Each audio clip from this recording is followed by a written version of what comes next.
Hello everyone, I am Tacit, and today I'm going to be going over the new Gems of War weapon of the Wand of Stars. So this weapon is one of the weirdest things ever, and then it kind of shadow dropped out of nowhere for no reason. It came out yesterday, and since then we've had a whole day to mess around with it, so I figured I'd show a couple teams for this actually insane weapon.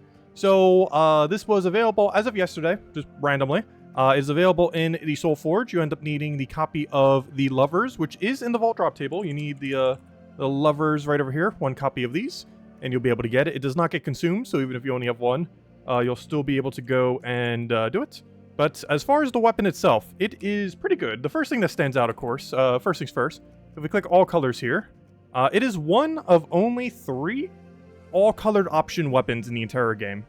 And one of only 4 all-colored options, because Diamantina, of course, is a troop and the 3 weapons. But of those, it's definitely the second strongest, obviously only behind that of Diamantina. But in the weapon category, it is the strongest 6-colored weapon now in the entire game. And I see this being pretty good as a Guild War utility weapon, and might be one of their ways to kind of get combat books. So of course, books, double books, or not double books, but double empower in the books, similar things. Very popular for Guild War, and guess what we have next week? Guild Wars. So they might have released this as just kind of a little bit of a nudge to counter that, because this thing can be used in all 6 color days. It is only 18 mana costs, and what does it do? It ends up doing one of 2 things. It has a choice mechanic, so of course we haven't had too many choice mechanics being added, and this is definitely a really good one. It creates either 6 elemental stars. Its elemental stars count as 4 different colors: brown, red, blue, and green. So all 4 of those, and you end up getting one, and they count as all 4 of those, one being matched. And it also gets to bless all allies when it does this. So bless is pretty interesting. Of course, it has all these standard immunities, but one of the more noteworthy things that bless does is immune to mana drain, which means that 2 mana drain that you keep getting hit by on book will not be able to trigger as long as you get Wand of Stars up before it. So that has a lot of potential to counter out that, because even if you miss, at least you still have the bless. So you'll be able to negate all the mana drain, so everything else in your team will still have their mana. So that'll be kind of interesting to see how that pans out. But alternatively, it has another function. You can also have it do, instead, 7 Umbral Stars, which count as yellow and purple, and then curses all enemies. So this makes it really good with Elementalists or anything else that might end up needing a curse to kind of get things rolling, so you can end up applying stats effects to them. Obviously, most notable for Elementalists, however, it can be used with absolutely any utility option, whether it be Fairy Fire, Stun, or any other mechanic that you might want to synergize with. This can also make it pretty good if you want to mana drain the enemy team, as if they have a bunch of immunity to it, you could just bypass that immunity and kind of just flip everything. So it has a lot of potential. It has the flexibility to go either or. It has a lot of different ways to mana accumulate, and it covers every single color. So it has pretty much no downside and just a billion upside. So I see this being very popular next Guild War. So let's go mess with a couple teams. There'll be a mix from everything from Skull teams, Guild War teams, low Guild War teams, as well as just low Rarity teams. And of course, we had to go with a Tesla. Anyways, let's go and start messing with it. Let's do it in Explore 12, just for our sanity's sake, to not have to deal with whatever is in PvP right now. But, oh, that's not even a 1. Okay, let me go to, here, how about Golvania? Pretty sure I always keep Golvania at 12. Anyways, let's go all the way from the top. So all 5 of these will be in the description if you want to go and copy-paste any of them. Oh, also, I didn't show in the Soulforge, but the actual Soulforge thingy, how you get it. If you go over to Games, you click over to Soulforge, you click over to Weapons. It will always be in Soulforge, by the way. This isn't like a week-long thing or a couple-week-long thing. This is a permanent addition to Soulforge. You just have to get the Lovers from Vault Key if you don't already have it. And somewhere in all this mess is the wand. There it is, Wand of Stars. And this will permanently be in Soulforge. And it's pretty cheap. Look at this, 100,000 souls? That's not bad for a weapon this strong. Compare it to other, like, high mana cost weapons, like Dawnbringer, where we have like 1 million, and the other one, isn't the other one pretty high? I don't remember. What was Dawnbringer at? Because Dawnbringer I know is at 1.3 million, technically. Wasn't Dustbringer at 1 million, or was that some other weird number? Let me double check. I actually forget these days. It's been so long since I had to craft a Dustbringer. Where on earth is Dustbringer in all this mess? There it is, Dustbringer. Yeah, they're both 1 million. So both of these are 1 million, yet you get something that's 6 color for only 100,000? That's pretty good. You do need 10 Celestials, but it's pretty easy to get too. The hardest thing is probably to get the Lovers. However, it is in Vault Drop table right now. So if you haven't already gotten it, just throw some more Vault Keys, and even if you only have 1, it will not consume your Lovers. You will still maintain the card for Kingdom upgrades and everything else. But that's how you end up obtaining it. Anyways, let's go and actually mess with these teams now. So let's start all the way from the top and go with a Skull-oriented team, where we're basically going with an Elementalist 50% mana start team. The only thing making this not 4 times Elementalist is the fact that we're using Leprechaun. which is going to be a reoccurring theme because we don't get as much value from like a Thrall or something similar. You can still go down that route, but it's a little bit harder to get that initial mana. So of course, we could either 4 times Bless or 4 times Curse. I guess we'll go for the, just because I think they have Lycanthropy here, we'll go for the 4 times Bless. We'll get all that, try to get the board a little bit more in our favor, and once it is, we'll just go and start destroying everything. One nice thing about this first team that we're doing here is it is absurdly efficient at making sure the enemy has no attack. So much so that you generally don't have anything to target with your Wild Queen, because the whole premise with her is she steals a bunch of attack and gives it to your first slot, and in doing so, and combined with your Entangles every single time you extra turn, you'll have situations like this where you actually so efficiently negated out their attack that you have nothing to attack steal for extra value, so do be careful with that. It doesn't have anything to deal with the cast side of things, but it is so good at countering out attack that you often don't even have anything to steal. And you just take them out really quickly. You have the Mirage Queen burst, you have Wild Queen burst, and yeah, works out pretty nicely. Next we have ourselves a pretty similar kind of premise of team, where we're actually putting it into the back this time instead of the front. I have found, I honestly prefer the front line teams with it, to be honest, but given that we're using Lord of Slaughter, I did want to structure this a little bit differently to fully utilize Lord of Slaughter's value, of course. So I'll take this, try for a purple there. We didn't get it, but we got the one that was already in play. Obviously, this is a Thrall mana accumulation team, so we're going directly for the Thrall. And from there, we kind of just go crazy. I am going to go for my Bless first. One nice thing about Bless with Skull Spam teams, which is why I'm actually starting with these Skull Spam teams. Out of anything that gains a benefit from Bless, I feel like one of the bigger beneficiaries in the game are skull-related troops. There's 2 reasons for this. One is they hate freeze, and 2 is they hate entangle. And if you're blessed, you can't be frozen, you can't be entangled. Do keep in mind, the second you act out of it, you will no longer have bless. As you can see right now, he doesn't have bless, but as you can see, everyone else on our team does still have bless because they haven't acted out of it yet. But once one of them casts, they'll of course lose their bless. But if we want it back, of course, if we want him to have his bless back, we just do that again. Ideally get an extra turn, which we did. And to cycle it back again. Do we have alignment here? Let's go for that. And do we have alignment again? No, we do not. I guess we just clear the board. Though again, we can go for the elemental stars if we really want to. Also, we do have a death mark mechanic on him. If we really wanted to use the death mark, what we can actually do is go for the curse here and try to utilize that. So as you can see, as soon as we do this ability, as long as we don't obliterate everything on his team, we will end up death marking here, which is something we couldn't do before because they were undead. Of course, it death marked the other one. But now we can death mark them with the other side of the ability. So now that they're cursed, so you can kind of do it like that to get a little bit more value. Also, poor Arc Proxy Evandra. I don't think she got alignment a single time this battle. Oh, that's so unfortunate. It happens sometimes. Oh, come on! She gets good burst damage right at the end when she came and cast, because we already won the fight. Anyways, but yeah, Skull Spam team, big beneficiary from it. You know what else is a big beneficiary? Every single Guild War team ever. So, Guild War, we were mentioning this earlier. This is like the new book counter. Honestly, I think they released this just for book counter. They didn't mention on the forum that was the reason why.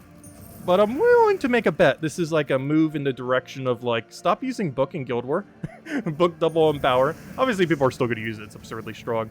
But this is definitely a good counterplay to it. Because right now, if this was a enemy team trying to book us, we have full immunity to mana drain. Yes, they'll still obliterate us with skulls. And the split damage will still do damage. But they can't mana drain spam us. So all this mana will remain completely intact unless they have like a curse to go with it. So now every single double empower book team is going to run curse now.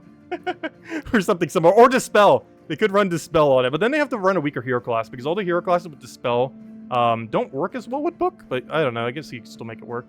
But anyways, so this one's a all-in true damage team if you haven't already noticed. And basically, we're just going to be pressuring with true damage. It is also a purple Guild War team. So this exact team could be ran for a purple Guild War day. So we're going to go for the Umbral Stars just to get rid of any kind of effects they might have. If they have Barrier, if they have Submerge. Obviously, in this kind of battle, they don't.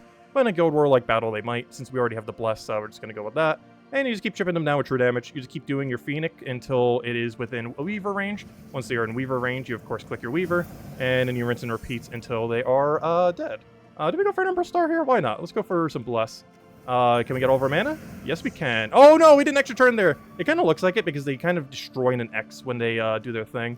But we'll just take it out with that, and we're good to go. Fortunately, Weaver wasn't able to get that last little bit of mana. Otherwise, it would have been a little bit more value there. Hey, we got a Mimic. Well, I guess we're about to take this Mimic out with the low rarity team.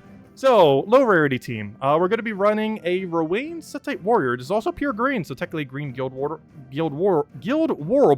Gosh, that's not even a word, but we tried to make it one there. But yes, this is Guild Warable. You can use this in green Guild Wars. And it's a low rarity team. It's basically just Weaver team focused around Setite Warrior. I haven't shown too many with Setite Warrior, but it's always been a strategy for Rowan, where you throw Setite Warrior into Rowan because it gives it a bunch of armor and boost ratios from his armor. And then Rowan does a big cast. and you pretty much just do that premise over and over again until you win. So we're just gonna go get all of our mana that we end up needing for that. We throw the Setite Warrior first. Before we do, we want to make sure there's nothing left on the board. What hero am I using split again? Oh yeah, I'm using Titan just to tank. It's pretty flexible what you can put there though, depending on what you really want to run. But or generally earlier on in the game you need a little bit more tankiness there, so we just went with a good old Titan. Well, we just cycle the mana. Hopefully he doesn't devour us here. He does actually have a 1 in 6 chance to devour, which would be so absurdly bad. But we do have Bless, and you know what Bless has? Immune to Devour. So unless he actually specifically lands it on Setite, we will actually be immune to his Devour if he gets it here. And did he? I'm not even sure what he did, but if he just tried to devour us, it wasn't possible because 3 of the 4 were immune to his random Devour hit. And let's see, can we get another one here? No, we just get some random junk. Anyways, one more. And we're going to go all the way down to, you guessed it, Tesla. Because why not? One of the bigger benefits of this is Tesla doesn't like Submerge. And this gives you 2 different ways to counter Submerge. Mechanist hero class that we're doing here, though, of course, you could change to a different hero class. We're mostly just using this for the Bork. But you could go down a different mana accumulation strategy. It's pretty flexible. Obviously, just hero, double Tesla, mana accumulator. So if you want a different mana accumulator, you could obviously switch out mech. However, one nice benefit of this is this gives you 2 different ways to dispel. One off your trait and one off of the weapon itself. It can go for 4 times curse, get rid of their submerges, anything like that, barrier, and you're good to go. But you can also do it from a single extra turn, so you could focus on your own Bless, just to keep all your mana intact and everything similar. But we're going to go for a bunch of mana. Get that all the way to full, ideally. Get our extra turn. We have our Bork ready to go.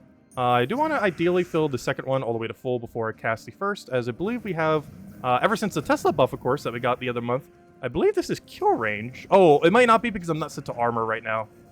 Oh, no, it still is. Okay, even without armor, wow, we had no armor set and that was still kill range, Explore 12. Tesla got ultra buffed. I have not gotten a chance to use Tesla too much since the buff, but gosh, is that so good. Double one-shot Explore 12 with no armor gain. Obviously, you might still need armor gain earlier on in the game with lower stats, but that is pretty insane damage there. But yeah, Tesla everything is just so good these days, especially since the buff, even more so. But anyways, guys, that is the rundown on the new weapon. Make sure to go get it, and if you don't currently have it, no worries. There'll be a Vault event in, I believe, midway through next month. So you'll be able to go get the Wand of Stars then, because basically you just need to go get the Tarot card, the Lovers, and once you have the Lovers, this weapon's pretty much free. It's 100,000 souls and 10 Celestials. You could easily farm that in a couple hours, even if you had neither of them. So it's mostly just the Lovers that is blocking you. So, and for the Lovers, you just have to go and open a bunch of Vault keys, which could take a while if you don't already have it. However, a Vault event or 2, and you could probably go and get yourself a copy. I think we're at, what, how many Lover copies? We're at something like 40-something, and it's only been out for, I think, a year. Yeah, we're at 42 copies of the Lover, so they're definitely out there, that's for sure. But yeah, definitely make sure to get this weapon. Insanely good. Use it for next Guild War. We're going to probably even mention even more next Guild War, as we might mess with it every day. I think next Guild War, we're going to try using Wands every single day, just for the fun of it. Even if we end up losing, just to see what it can end up doing. So look forward to that every single night next week, as that's going to be the game plan. See how good Wand of Stars actually is against Book, as it definitely has potential. And curious to see how it actually works in action, because, you know, we can mess around with teams right now, but we can't truly experience what it's like until we, you know, actually get to test it against Guild War, against Double Empower Book, against all the other shenanigans that, you know, just runs rampant in Guild War. So be a lot of fun to mess around with. And yeah, get this weapon. Insanely good. Top tier weapon. One of the best in the entire game. Honestly, just one of the best options in the entire game. Very flexible. Does everything defensively. Well, not barrier, but, you know, it does a lot defensively. Does a lot offensively. It has a ton of mana accumulation. I'd even go over the extra perks, but it does have Cleanse itself. So even if you're going the curse route, it still has Cleanse. Has a little bit extra mana to all your allies. Free gold is always nice, and a little bit of life. But the most 2 relevant things is extra mana to all your allies, and Cleanse itself, which is more so relevant, not when you're doing Bless, but more so when you're doing the Umbral Star Curse, as that gives you a Cleanse still onto your hero, while blessing, or not blessing, but cursing everything else. So you're still dispelling away all the submerges, all the barriers on your opposing team, while still getting cleanse for your own hero, but only your hero in that context. But if you need it for your whole team, you then go down to bless. Or if you need preemptive protection, as well as mana drain protection, you end up going down that route, which is probably one of the biggest things from the bless. That good old 4 times mana drain protection. 4 times bless is not something that's been particularly available, particularly on every color. And now that it is, I'm really curious to see this thing's functionality into the future. A lot of potential. Anyways, guys, if you guys have any team suggestions of your own, feel free to leave it in the comment section below, as this is definitely like a new meta-defining weapon that just dropped literally out of nowhere for no reason. But hey, I'll take it. Back in the day, we used to get a weapon for, or a troop, for every single one of the tarot cards. I'm not sure why they stopped, or why they just randomly did one out of nowhere. But yeah, we used to get one for every single one. And then we ended up going like, what, a dozen tarot cards without one, and then just magically out of nowhere, it's like, hey, let's do one for the one.